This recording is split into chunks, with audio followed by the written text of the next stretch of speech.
श्री स्वामी समर्थ. शुभ सकाळ. सकाळची सुरुवात स्वामींच्या नावाने.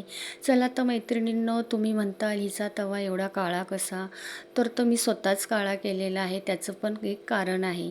कारण की मी हा तवा काळा केल्यामुळेच ह्याच्यामध्ये माझी भाकरी, चपाती, इवन पुरणपोळी आणि डोसेही खूप सुंदर येतात. चला तर आज मी सकाळच्या नाश्त्यासाठी डोसे बनवले होते. त्याची रेसिपी तुम्हाला शेअर करते. इथे मी डोस्याचं बॅटर घालून घेतलं, त्याच्यावर बारीक चिरलेला कांदा घालून घेतला, बारीक चिरलेला टॅमॅटो घालून घेतला, किसलेलं गाजर पण घालून घेतलं.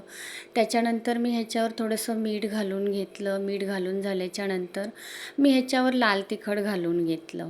लाल तिखट घालून झाल्याच्यानंतर मग मी इथं थोडंसं बटर घालून घेतले आणि मग ह्याला मी थोडंसं तेल घालून घेणार आहे आणि हा डोसा पलटी मारून घेणार आहे.